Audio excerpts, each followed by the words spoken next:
आज का बाइबल का वचन प्रेरित चरित्र अध्याय 10 वचन 24 से 35। आज का दूसरा वचन इब्रानियों के नाम पत्र अध्याय 1 वचन 2 से 3। और आज का सुसमाचार सन यूहन्ना के अनुसार अध्याय 20 वचन 24 से 29। प्रेरित चरित्र अध्याय 10 वचन 24 से 35। दूसरे दिन वह उनके साथ चल दिया और योपे के कुछ भाई भी उसके साथ हो लिए। वह अगले दिन कैसरिया पहुंचा।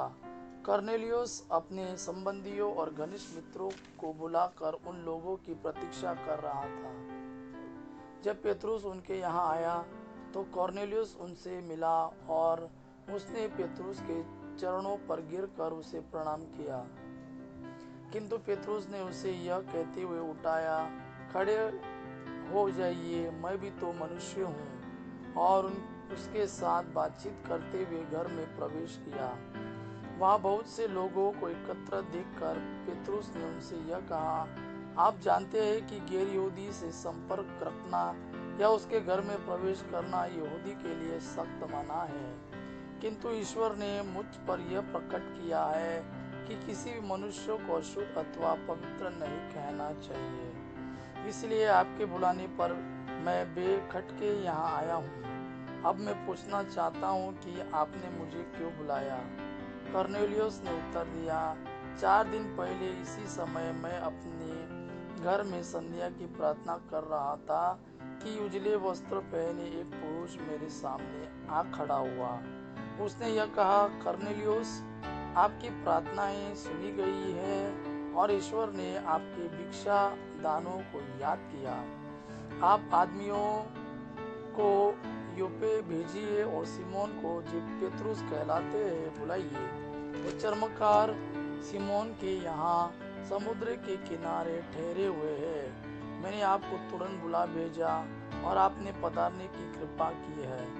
ईश्वर ने आपको जो जो आदेश दिए हैं उन्हें सुनने के लिए हम सब यहाँ आपके सामने उपस्थित हैं। पेतरुस ने कहा, मैं अब अच्छी तरह समझ गया हूँ कि ईश्वर किसी के साथ पक्षपात नहीं करता। मनुष्य किसी भी राष्ट्र का क्यों ना हो, यदि वह ईश्वर पर श्रद्धा रखकर धर्माचरण करता है तो वह ईश्वर का कृपा पात्र बन जाता है। आज का दूसरा वचन इब्रानियों के नाम पत्र अध्याय 1 वचन 2 और 3। अब अंत में वह हमसे पुत्र द्वारा बोला है। उसने उस पुत्र के द्वारा समस्त विश्व की सृष्टि की और उसी को सब कुछ का उत्तराधिकारी नियुक्त किया है। वह पुत्र अपने पिता की महिमा का प्रतिबिंब और उसके तत्व का प्रतिरूप है।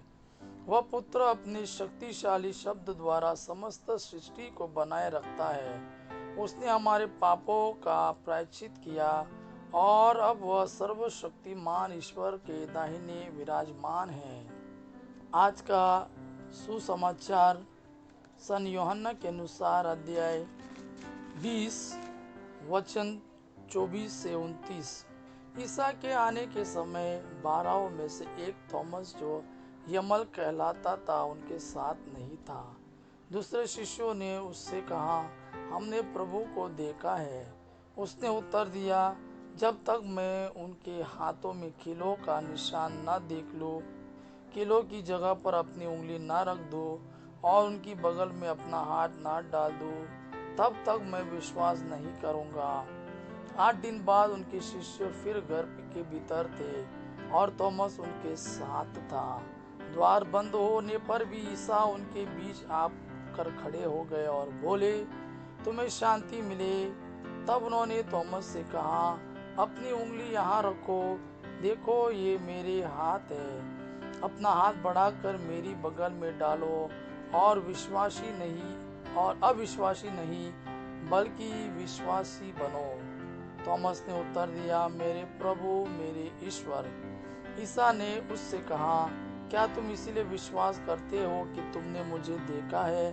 धन्य है वे जो बिना देखे ही विश्वास करते हैं। यह प्रभु का वाणी है। प्रभु को धन्यवाद। अब पिता की महिमा और पुत्र यीशु का प्रेम आप पर सदा सर्वदा बना रहे। आमीन।